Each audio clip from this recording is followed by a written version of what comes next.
नमस्कार, आप देख रहे हैं वन इंडिया 24 लाइव। मैं हूं आपके साथ नौशी। हम आपको दिखाएंगे हर रात की खास और महत्वपूर्ण खबरें। तो चलिए शुरुआत करते हैं कुछ बड़ी खबर। मैं ये समझता हूँ कोरोना काल में जो मुकदमे दर्ज हुए वो सारे मुकदमे सुप्रीम कोर्ट के ऑर्डर पे सरकार ने कहा कि हम वापस ले रहे हैं, लेकिन क्योंकि हम लोग वैचारिक तौर पे सरकार से लड़ रहे हैं, केंद्र की सरकार की वैचार के खिलाफ, उनकी गलत नीतियों के खिलाफ और राज्य सरकार की भी गलत नीतियों के खिलाफ, इसलिए हमारे मुकदमे वापस नहीं लिए। तो उसी मुकदमे में यहाँ जो साथी मेरे साथ थे, जबकि ये पूरा फर्जी मुकदमा है, झूठा मुकदमा है, उसमें वारंट हुए, उसी वारंट पे उसको रिकॉल कराने के लिए यहाँ आज आपके बीच। आज दिल्ली के जंतर मंतर पे जमीयत उलेमा हिंद और जो मुस्लिम पर्सनल लॉ बोर्ड के आह्वान पर एक बड़ा प्रदर्शन चल रहा है वक्फ बिल को लेकर, क्या कहेंगे इसको लेकर? अगर मैं यहाँ आज मेरी तारीख ना होती तो अभी उनके बीच में होता। जब यहाँ से जाऊंगा तो उनके धरने में शामिल होकर अपनी सहमति और अपना समर्थन उनको दूंगा, क्योंकि जिसके हक पर डाका पड़ेगा वो अपनी लड़ाई लड़ने का काम करेगा। और जिस तरह से अल्पसंख्यकों के हितों के पे हमले हो रहे हैं, जैनों के, सिखों के, बौद्धिस्टों के, ईसाइयों के, मुसलमानों के, ऐसे समय में उनकी नजर है कि कौन उनके साथ खड़ा होता है, और हम हर कमजोर के साथ, जिसको परेशान किया जा रहा है सरकार द्वारा, उसके साथ खड़े। शिवानंद चौधरी के बयान पर आपने कहा था कि पश्चिम उत्तर प्रदेश में वो एक अलग अपना प्रतिनिधि बनाना चाहती है, बीजेपी की चाल है। मैं आज स्पष्ट कर रहा हूँ, अनुज हमारे क्षेत्र के हैं।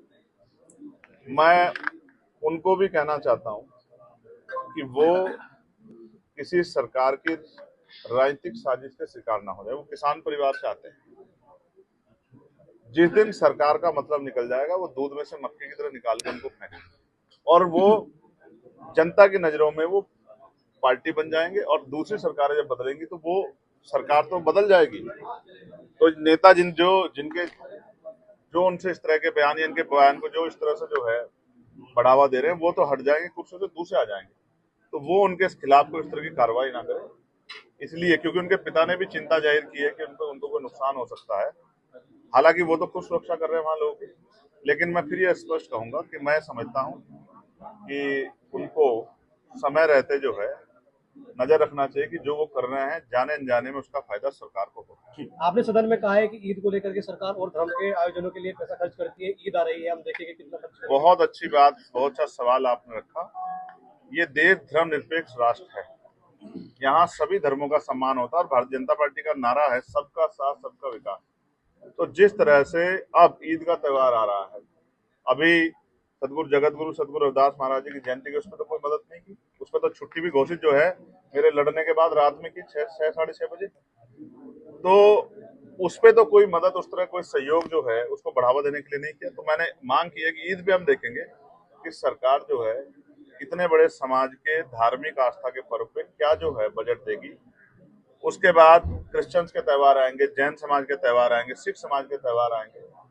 जो त्योहार आएंगे हम ध्यान रखेंगे कि बजट का कितना पैसा किस त्योहार पे खर्च हो रहा है, क्या यहाँ सभी धर्मों का सम्मान हो रहा है, नहीं हो रहा है। मैं मुजफ्फरनगर के लिए एक बात कह दूं कि बुढ़ाना में एक घटना हुई थी, आपको याद है, और आज मुझे जानकारी मिली, सैकड़ों लोग आए हुए कि साहब हमारे ऊपर मुकदमे वापस लेने का पुलिस दबाव बना है।